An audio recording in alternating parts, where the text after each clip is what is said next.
There is a moment, subtle, almost invisible, when you give your power away. It doesn't happen when someone insults you. It doesn't happen when they misunderstand you. It happens the moment you open your mouth to explain yourself. Picture it.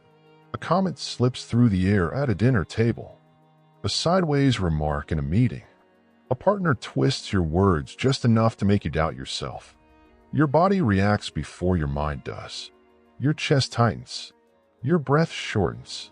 Your nervous system floods with urgency. They don't get me. That's not what I meant.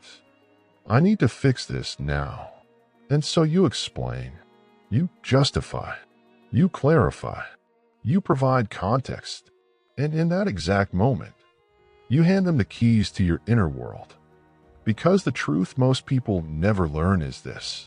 The world does not judge you by the accuracy of your explanation. It judges you by the energy behind it. An explanation, when driven by urgency, smells like fear. If you've ever walked away from a conversation feeling smaller, if you've ever replayed an argument wishing you'd stayed quiet, if you've ever felt drained from being misunderstood, this video is for you. Stay with me. And if this already feels uncomfortably familiar, take a breath and gently tap subscribe. Not out of obligation, but as a signal to yourself that you're ready to stop leaking energy. Chapter 1. Why explaining feels so urgent but isn't. Your impulse to explain is not weakness. It's conditioning.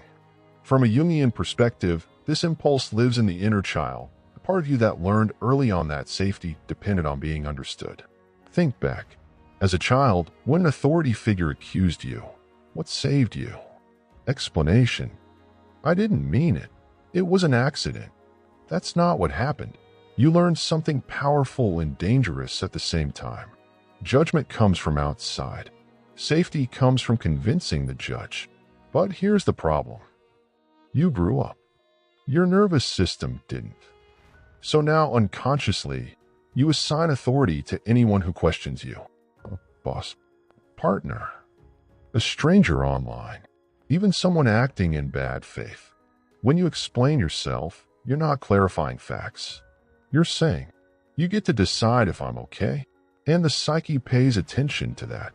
If this is landing, pause for a second, breathe, and let your shoulders drop.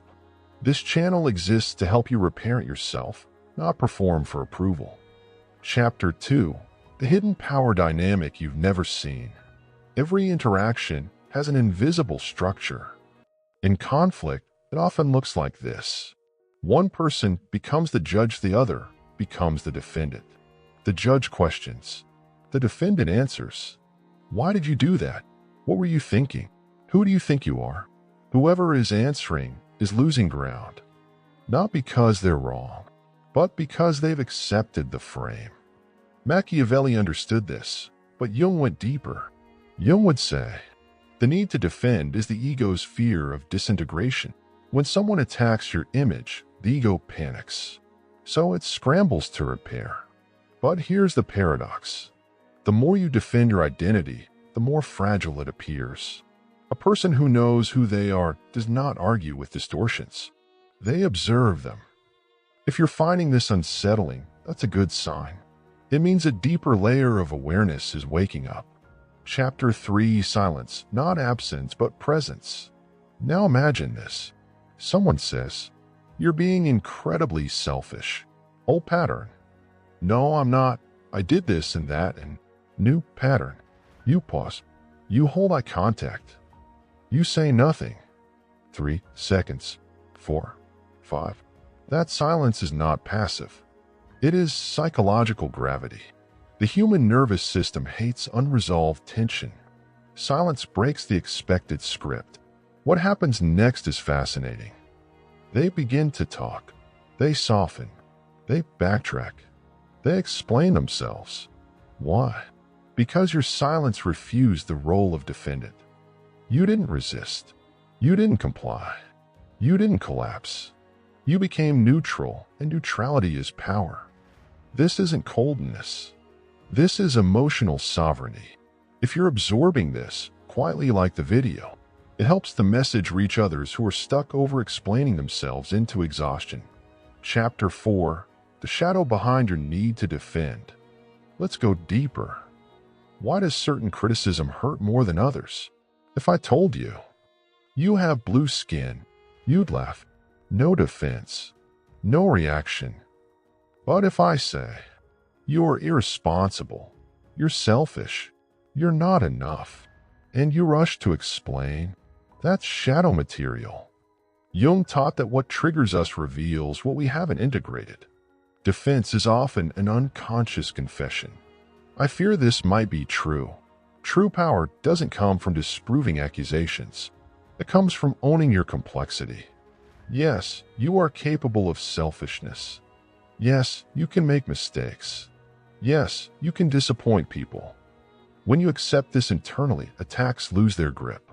You cannot shame someone who has already faced themselves. This is where healing happens.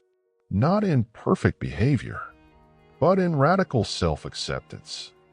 Chapter 5. Speaking without defending, the Aikido of words. Sometimes silence isn't appropriate, but even then, you never defend. You redirect. You pull instead of push. Example: you're always late. Defensive: there was traffic. Sovereign: why does my arrival time affect you this strongly? Now the spotlight shifts.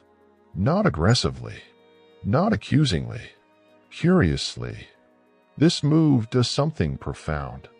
It refuses shame. It invites self-reflection. It reclaims the frame. You're no longer explaining yourself. You're observing the dynamic. If this resonates, subscribe, not for me, but for the version of you that's done being emotionally cornered. Chapter 6. Agreeing without collapsing, the fog method. One of the most counterintuitive power moves is this. You agree, but without self-betrayal. You mess this up. You're right. It needs fixing. Notice what's missing. No defense. No shame. No identity damage. You own the fact, not the insult.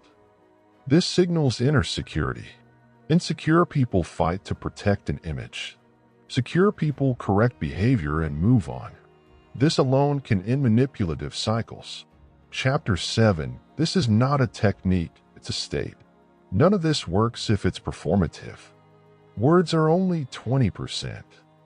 Energy is 80%.